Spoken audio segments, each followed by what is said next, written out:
Oi, oi, oi, gente boa, gente querida, Deus nos abençoe nesse nosso primeiro dia da semana, na sequência de Mateus, que é terça, quarta e quinta.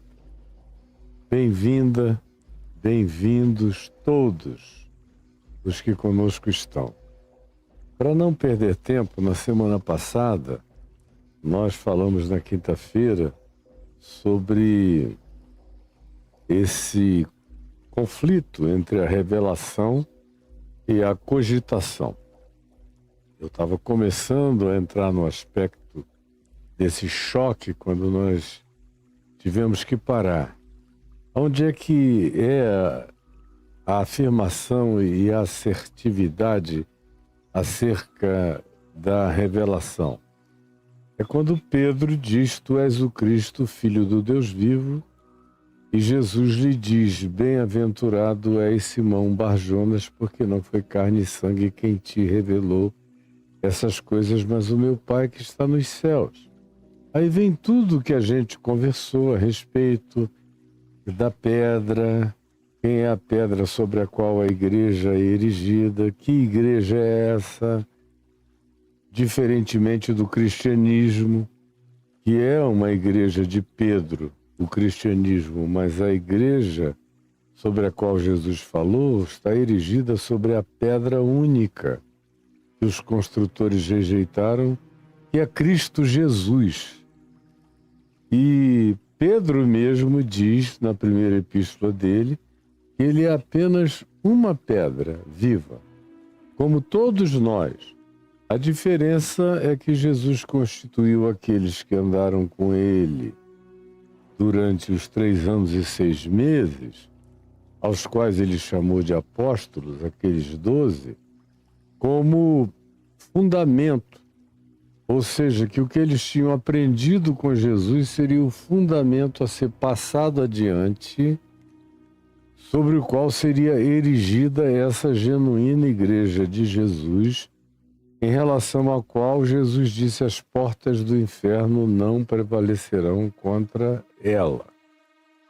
Mas a gente viu que, sob hipótese nenhuma, essa igreja era Pedro. A única igreja onde Pedro é a pedra de esquina é o cristianismo.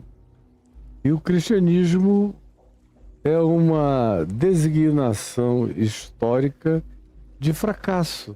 O cristianismo é um fracasso. Se o projeto de Jesus fosse vir ao mundo, encarnar, viver tudo que viveu, ensinar tudo que viveu para criar o cristianismo, sinceramente, gente, vamos ser honestos, para quê? Qual a razão disso, criar o cristianismo na Terra? É só você que acordou hoje e não tem memória de nada, não sabe de nada, que fica pensando que o cristianismo é alguma coisa.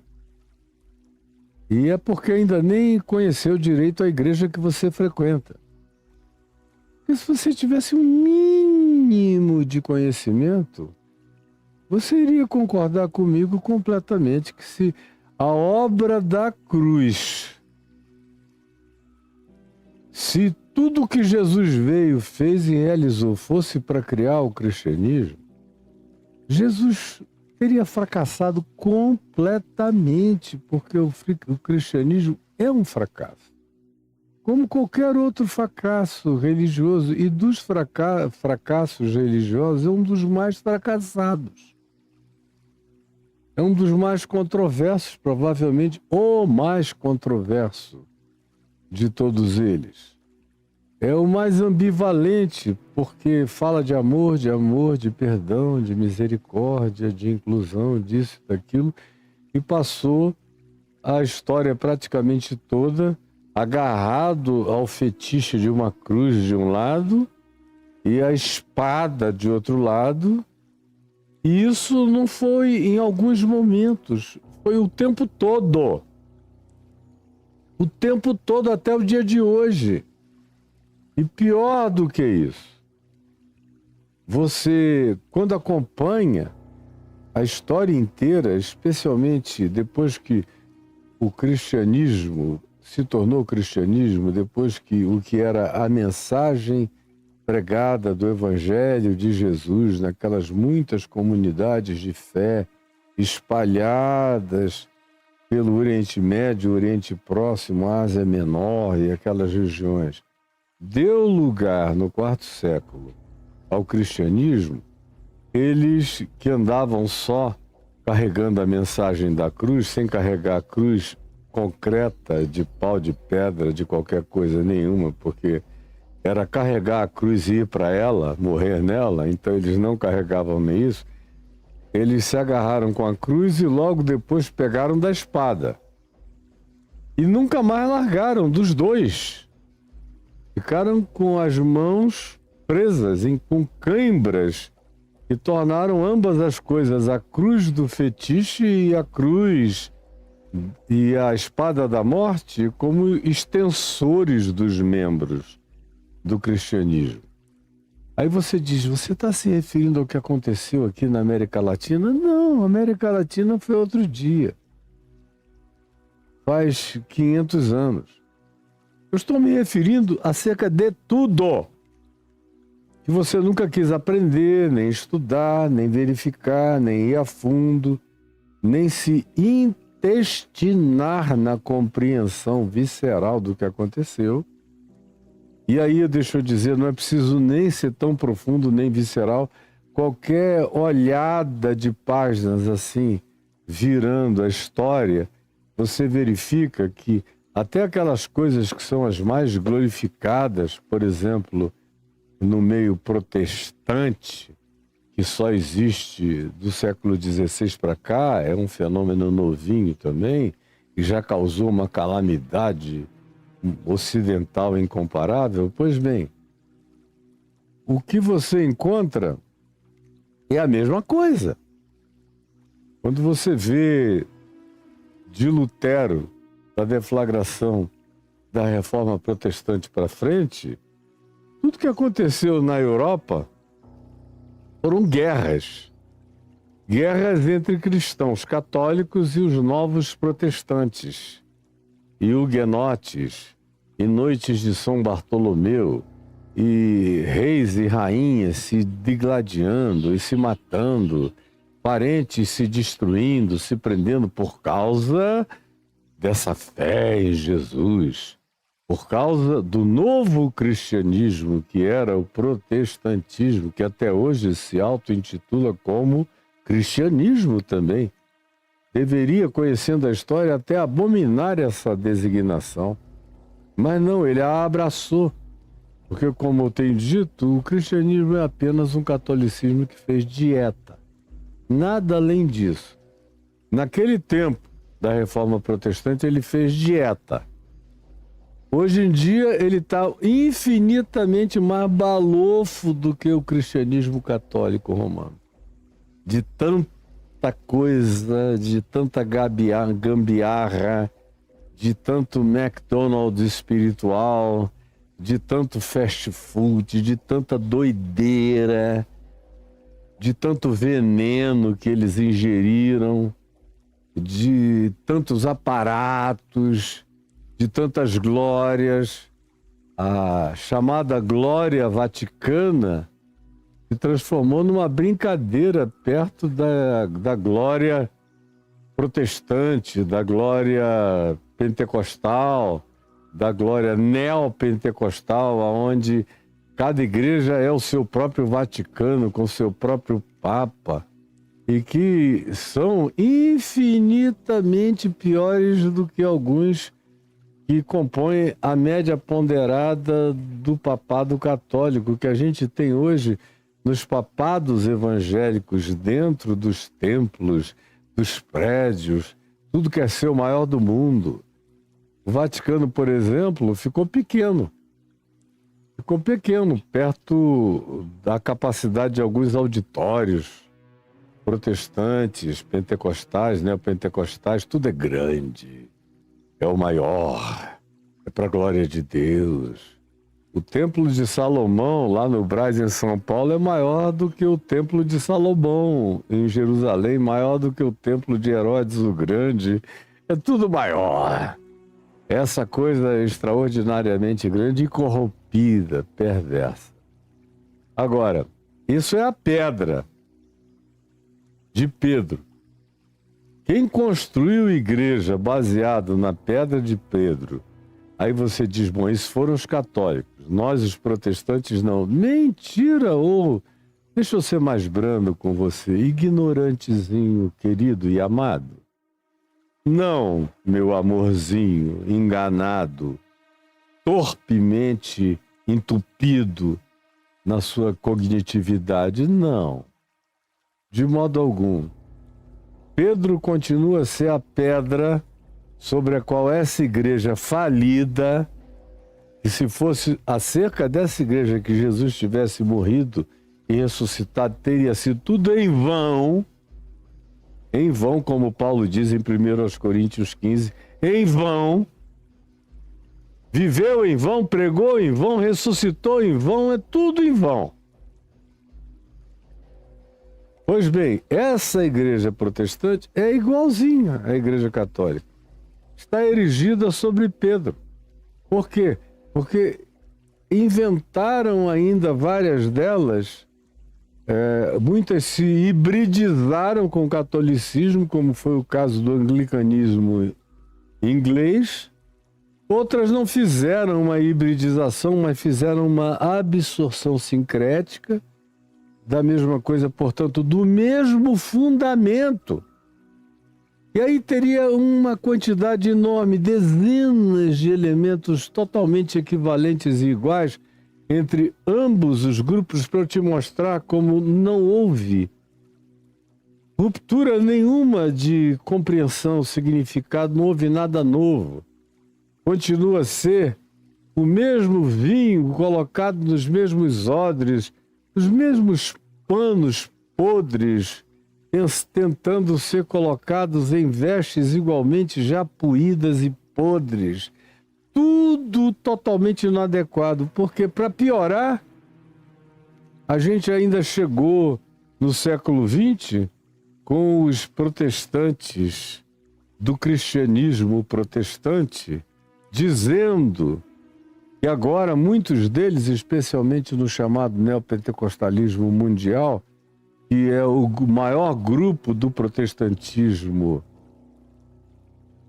do século XVI para cá, com as incorporações variadas dos puritanos, dos avivamentos, dos pentecostais e dos neopentecostais e dos neo qualquer coisa que ainda venham por aí, eles desenvolveram a sucessão apostólica, dizendo que cada pastorzinho que aparece, que às vezes era um camelô, mas agora é apóstolo, era cuidador de casa funerária, mas agora é apóstolo.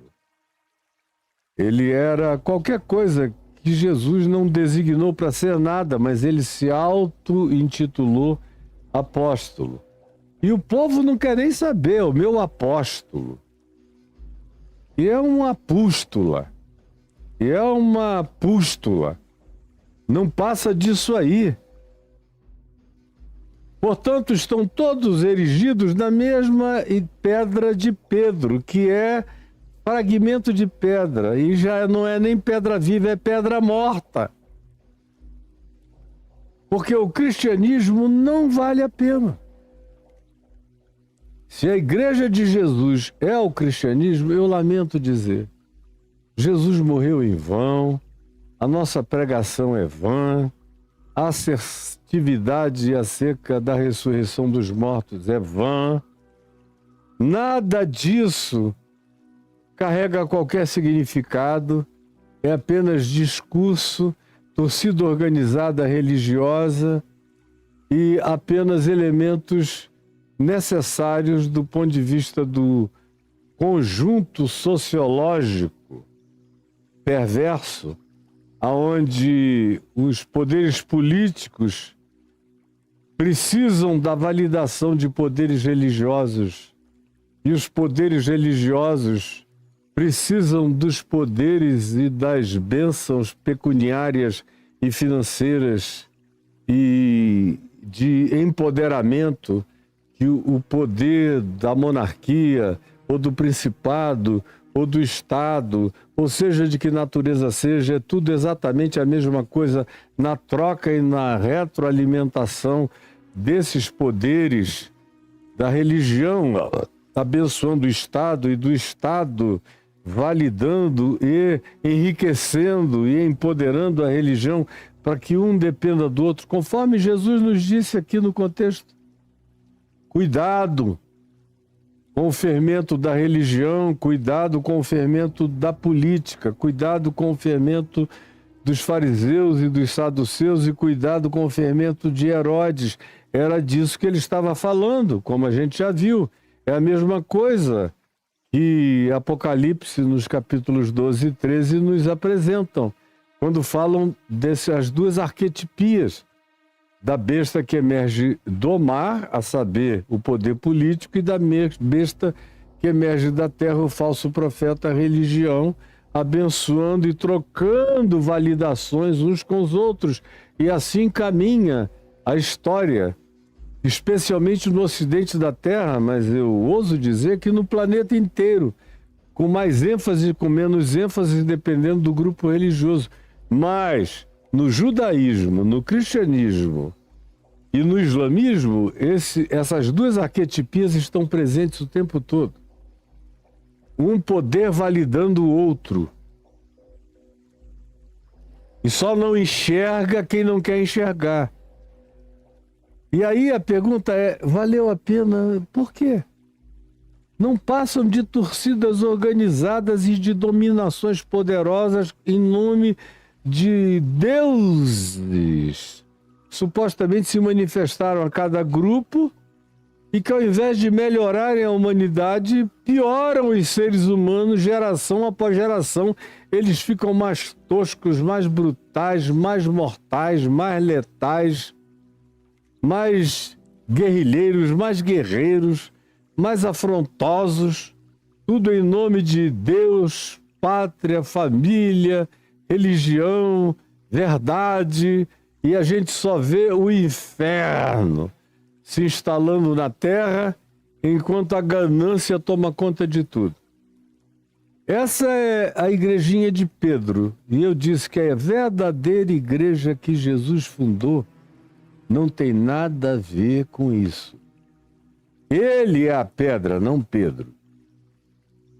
O Evangelho é o fundamento dos apóstolos. Enquanto e tudo que os apóstolos disserem que seja Evangelho coerente com Jesus é fundamento dessa igreja. E que está espalhada, como eu disse outro dia, pela face da terra e pela misericórdia de Deus, vai muito bem, obrigado. Porque ela não é feita do que você enxerga. Não é feita do que você enxerga, como outros já disseram antes. Como Tomás de Aquino disse. Como outros disseram até antes de Tomás de Aquino, mas a frase dele ficou lapidar no que diz respeito ao fato da afirmação de que a igreja tem muitos aos quais Deus nunca conheceu. E Deus tem muitos que a igreja se negaria a acolher e a aceitar. Mas Deus os tem. Pois bem, são esses que Deus tem e que muitos deles fazem até parte daqueles que a igreja também chama seus, embora sejam muitas vezes uma minoria de Deus dentro da igreja.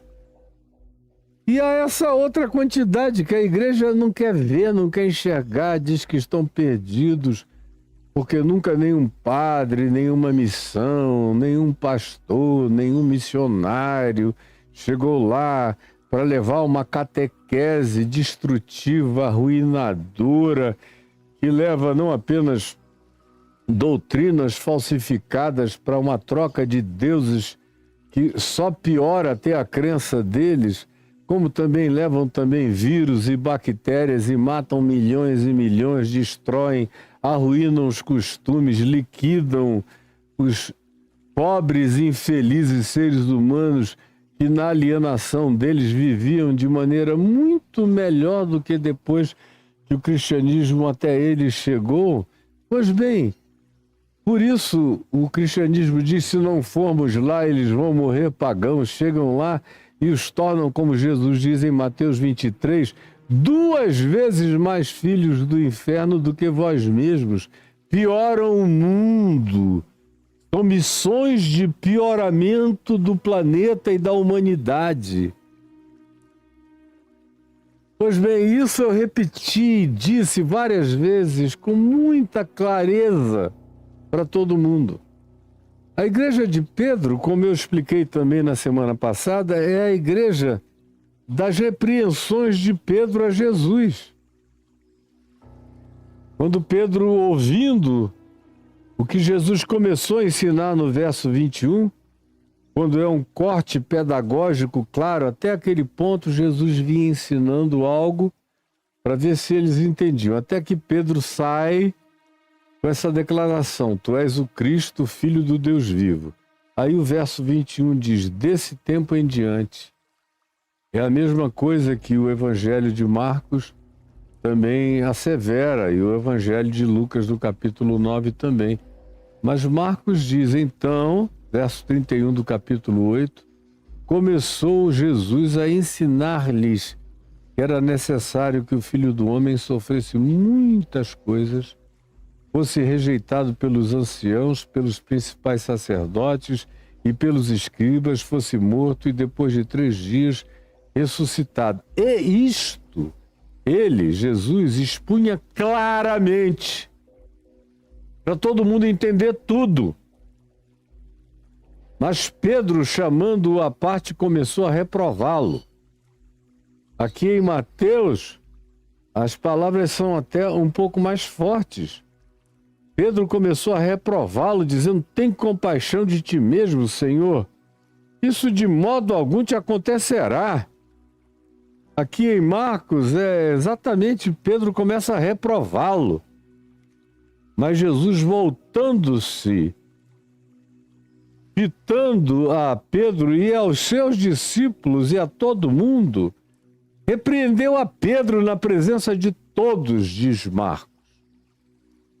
Repreendeu a Pedro na presença de todos. Pedro chamou Jesus à parte e deu uma bronca, assim, 3 metros distante. Jesus disse: vem cá. Cadê vocês todos? E os demais todos? Ouçam isso. E aí disse a Pedro: arreda, Satanás! Porque não cogitas das coisas de Deus e sim das coisas dos homens. A igreja de Pedro é a igreja que não quer ir para a cruz. É a igreja que não quer tomar a sua cruz e seguir Jesus. A igreja que é fundamentada em Pedro, que diz que Jesus é o Cristo, hashtag, só que sem cruz. Tu és o Cristo, filho do Deus vivo, hashtag, sem cruz. Como é o que é vigente entre nós.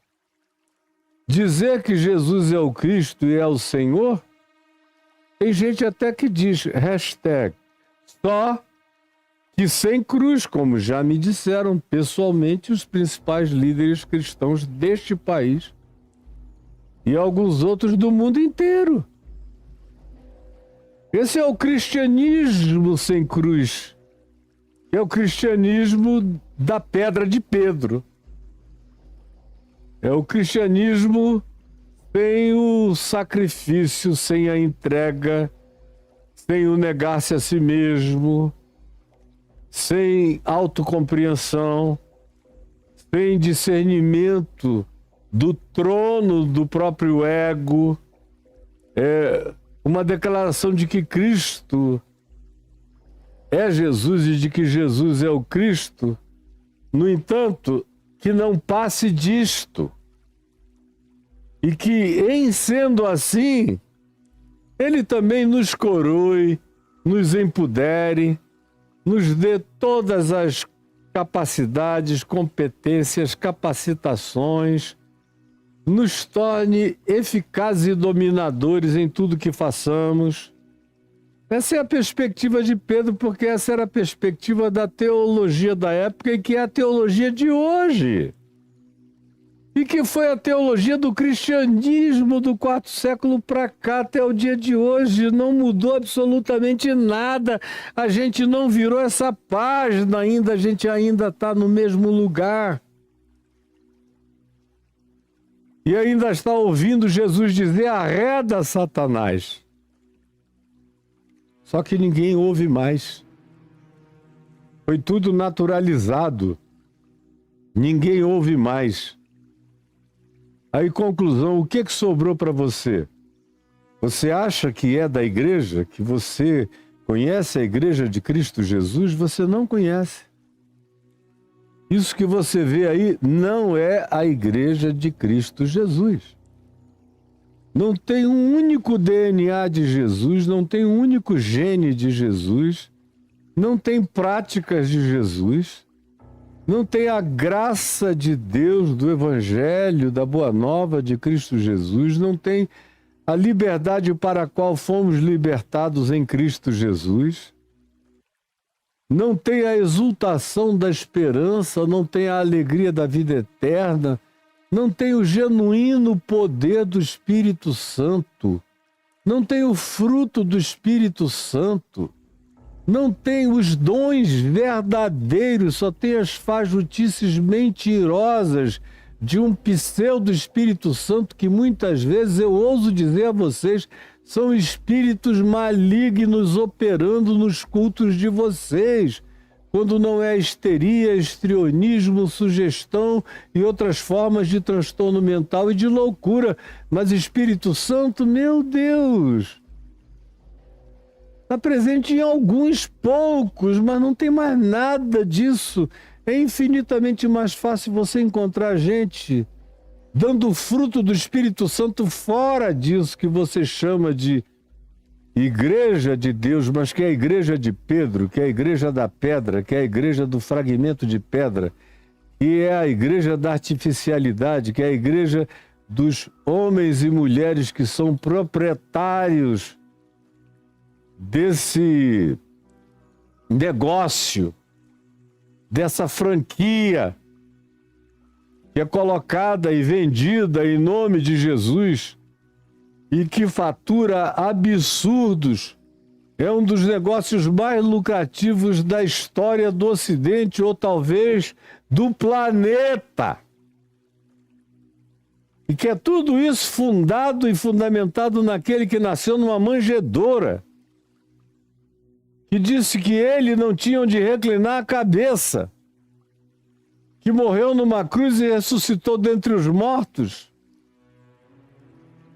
e não apareceu a todos, mas somente àqueles que nele criam, durante 40 dias e 40 noites, e mandou que eles fossem pelo mundo, ensinando todas as coisas que ele tinha encarnado, praticado, ensinado, gestuado, mostrado, demonstrado para criar uma nova humanidade que desse um salto pós-darwiniano, para alcançar a verdadeira evolução, que é transformar um humano, Homo sapiens sapiens predador, homo tecnológico, cheios de funcionalidade técnica e de inteligência, mas primitivo na alma, tosco, predador, dominador, controlador, asqueroso, desumano, às vezes diabolicamente inumano.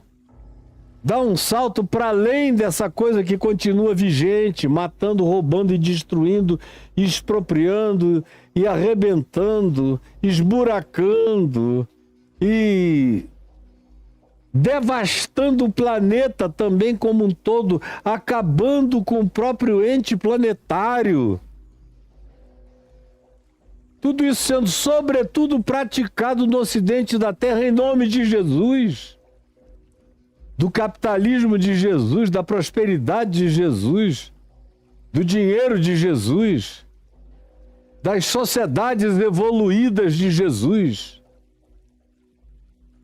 das poluições de Jesus, dessa atmosfera preta de Jesus, dessa loucura de uns contra os outros, se matando mutuamente, ou em nome de Jesus, ou em nome de Jesus contra Alá, ou em nome de Jesus contra quem quer que seja, ou em nome de Jesus contra o outro que reza numa mesquita ao invés de ser numa sinagoga, mas tudo isso em nome de religião do mesmo Deus original, que não é Deus, que é só filho da cogitação, é um Deus criado à imagem e semelhança da torpeza humana.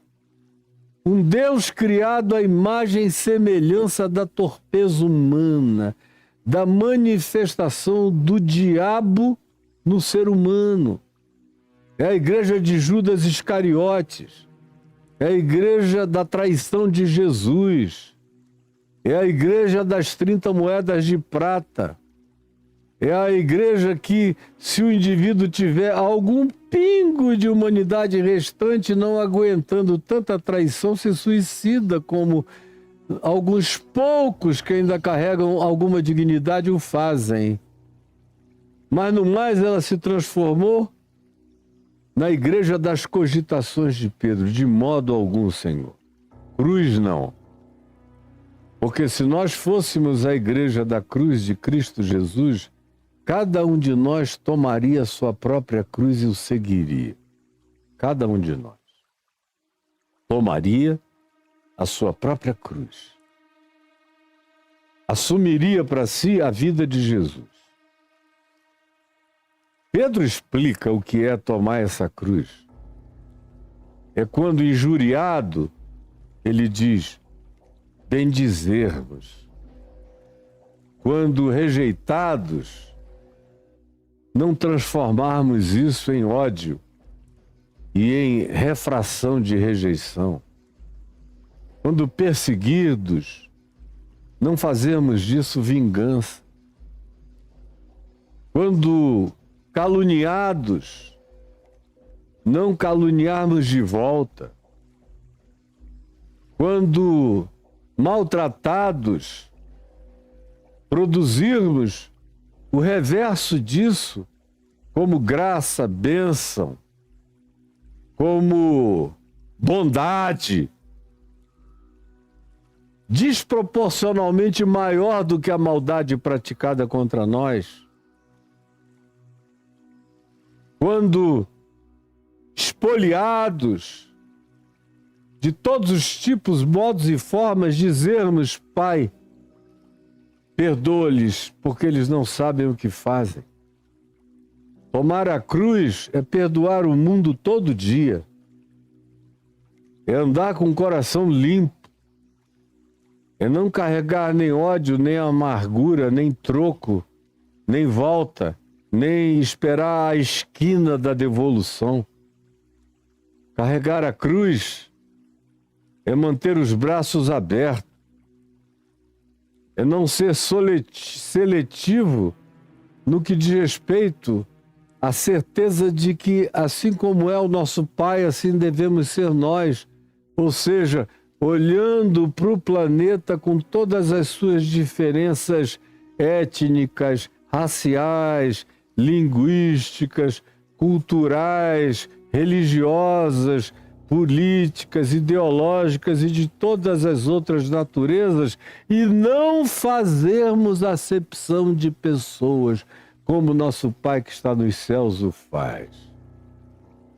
Isso é carregar a cruz sobre nós.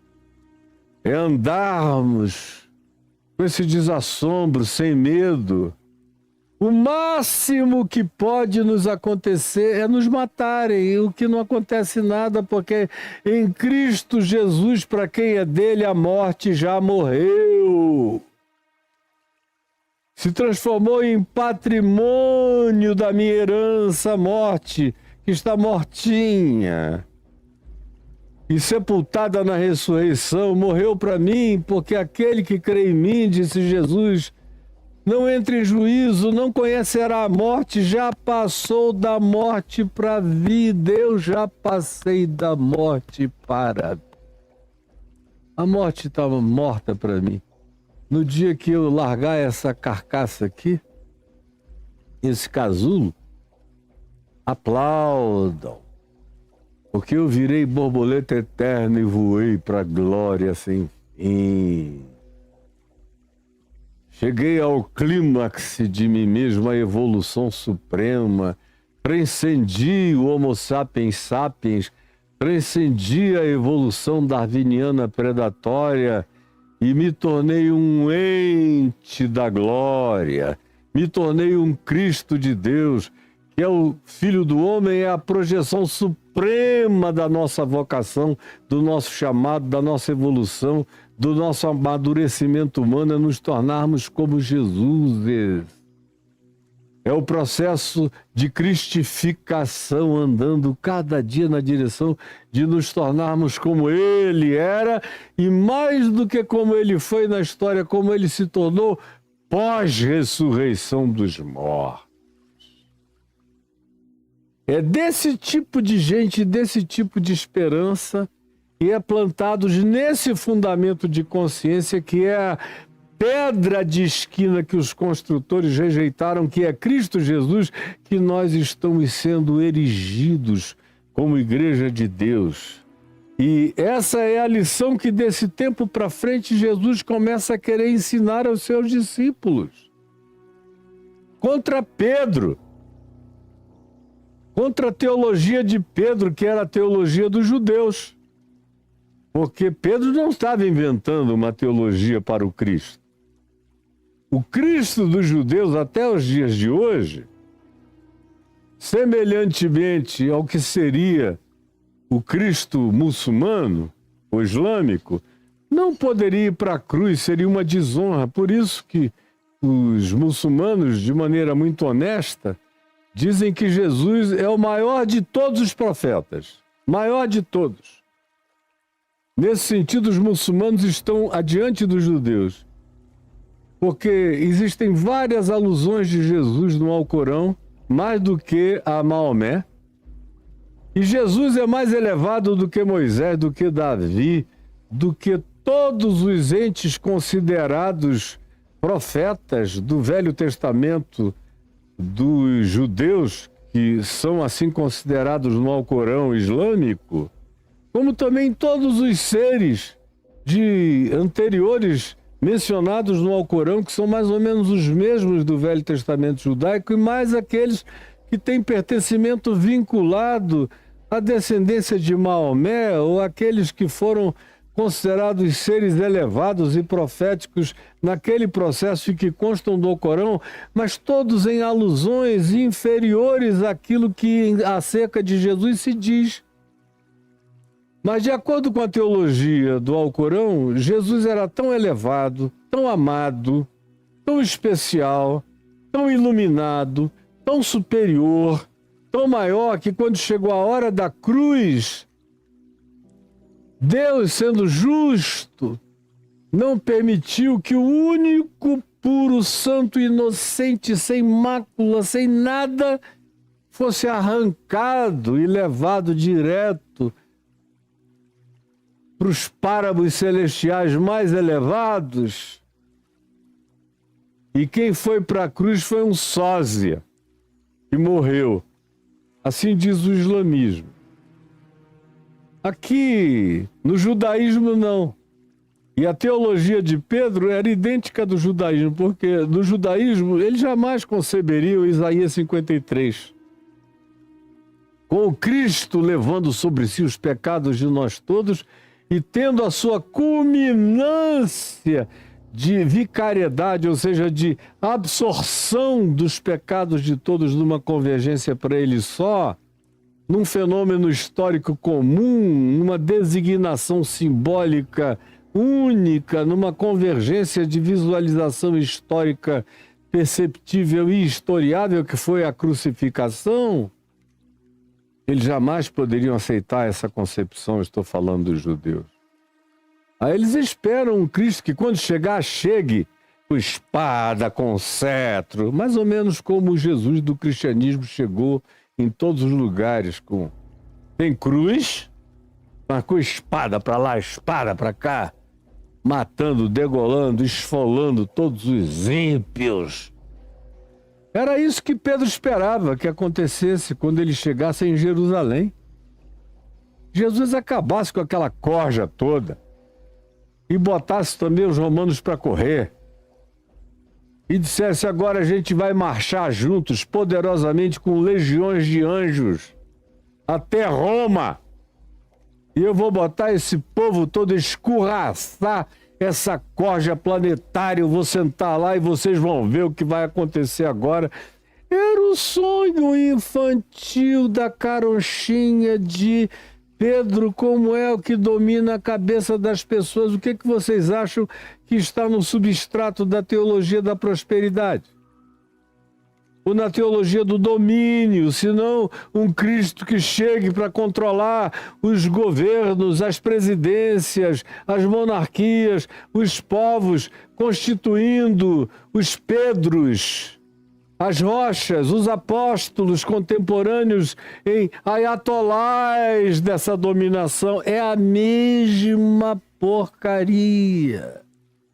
É a mesma rocha fundamentada, plantada na mesma lama da podridão histórica que a gente já devia conhecer abundantemente e não queremos reconhecer. Pois bem, eu disse que a gente estava falando do choque entre a revelação,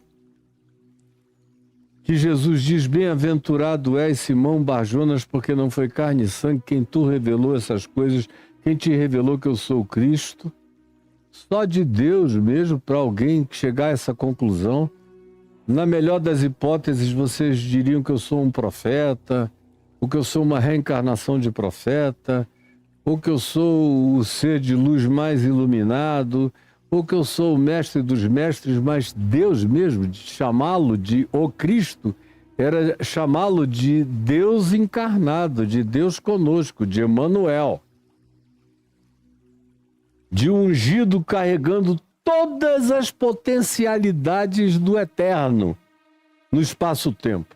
Esse era o Cristo. Para ter esse discernimento, só uma revelação. Para isso ser sincero, só uma revelação. Mas aí o cara, ao invés de ficar agarrado com a revelação, ele vai fazer teologia. Ele vai fazer teologia. Ao invés de se agarrar na revelação, ele não aguenta ficar só na revelação. Como entre nós. Eu conheço gente que começou lindamente na revelação e foi se aperfeiçoar na carne, na teologia, na cogitação, na filosofação, na construção de natureza teológico-psicológica da concepção e da projeção de Deus.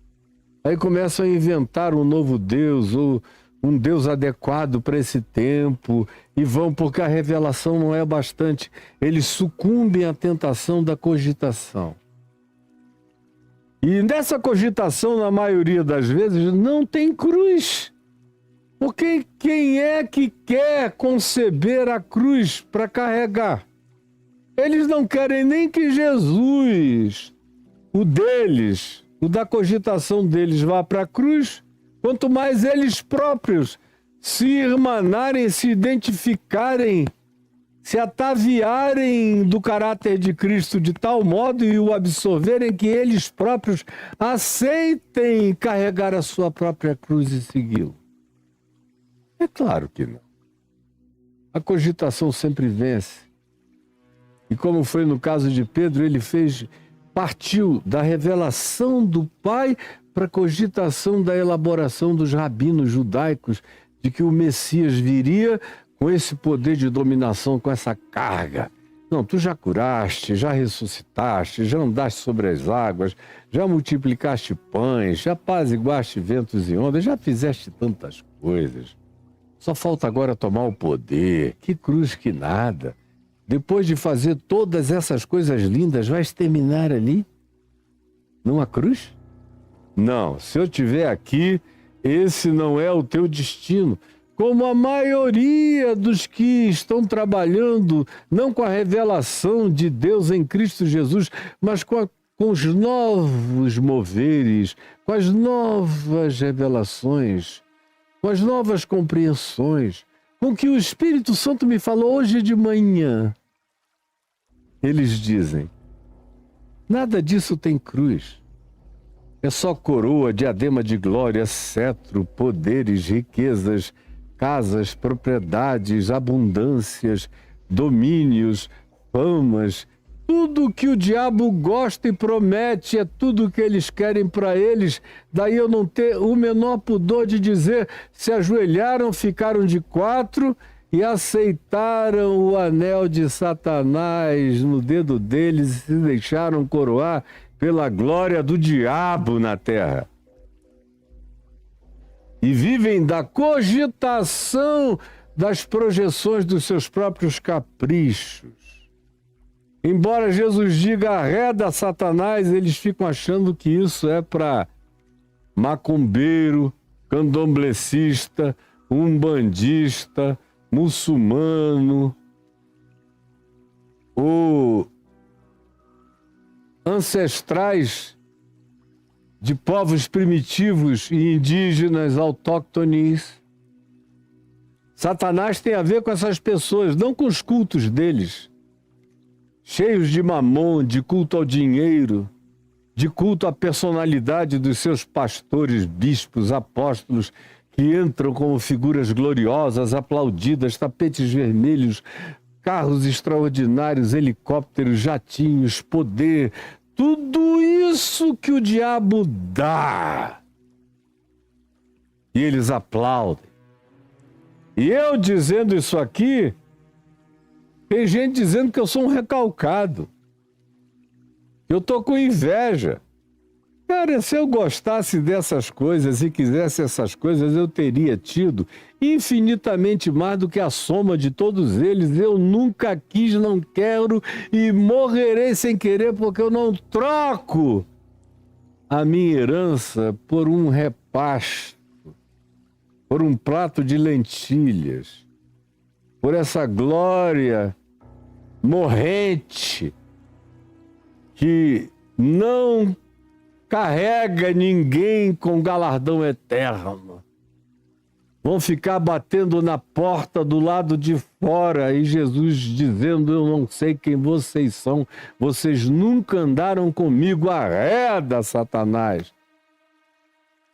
Só que quando Jesus disse isso a Pedro, tinha uma chance, mas vai chegar um dia, gente, em que esse pessoal todo vai bater numa porta num momento escatológico em que esse arreda Satanás não tem mais retorno.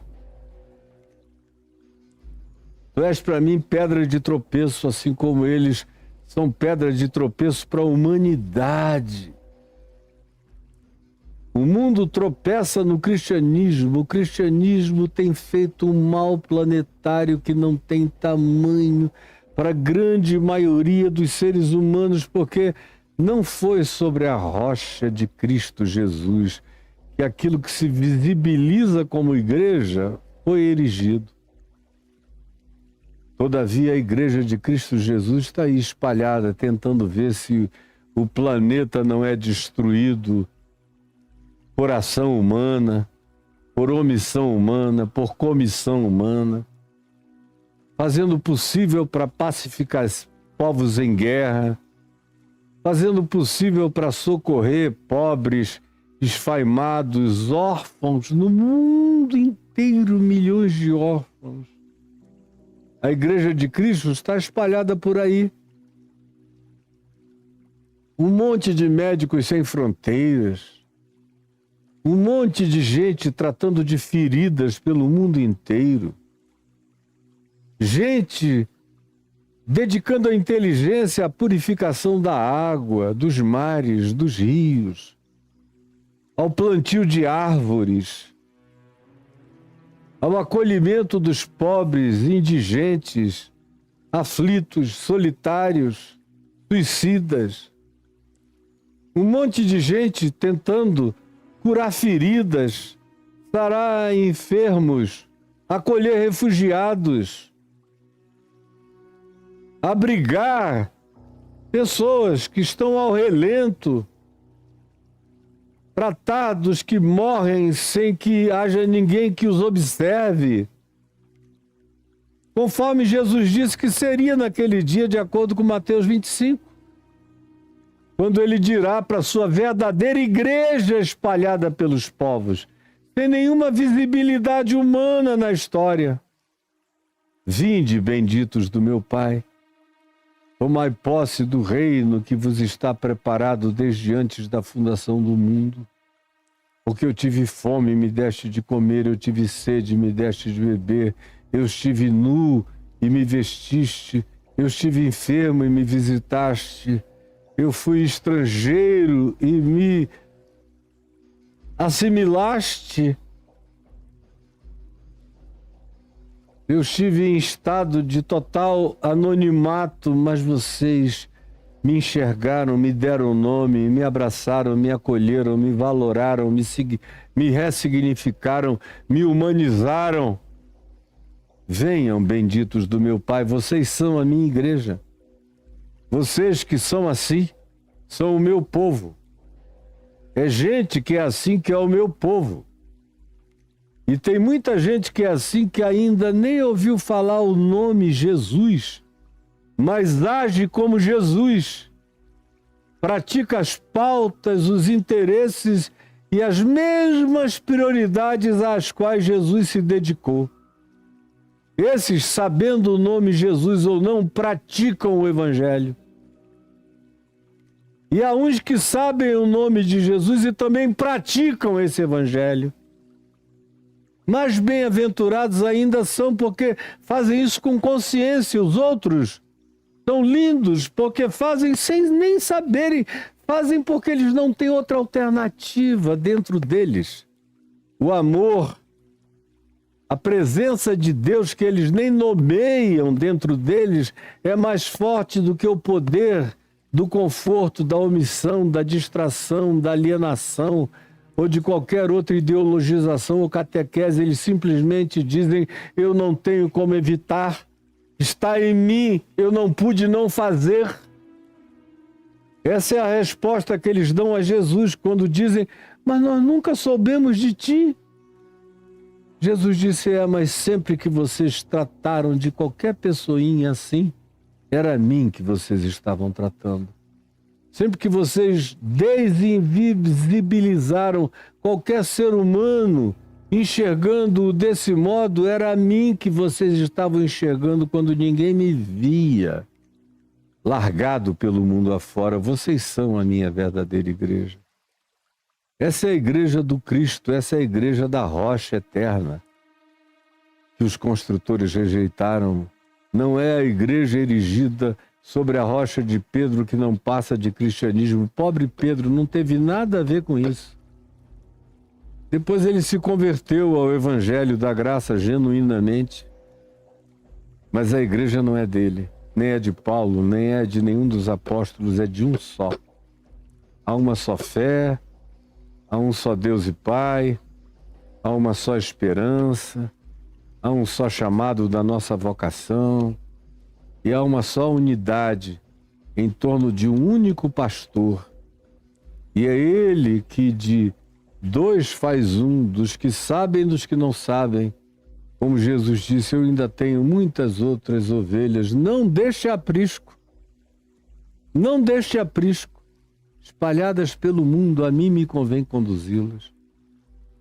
E tem um mistério que é profundamente místico, como todo mistério, que afirma o seguinte sobre Jesus: que quando ele fosse levantado da terra na cruz, a cruz teria o poder de atrair todos, consciente e inconscientemente, todos os que são dele para ele próprio. Os que ficam sabendo, e é um grande privilégio, e os que não ficaram sabendo, mas praticaram tudo como se soubessem. Meu Deus, nós estamos aqui, continuamos aqui, entre a revelação do Evangelho e a cogitação das teologias, dos caprichos, dos desejos e dos confortos humanos. Essa é uma grandíssima calamidade, horrorosa. Pois bem, hoje é só o primeiro dia.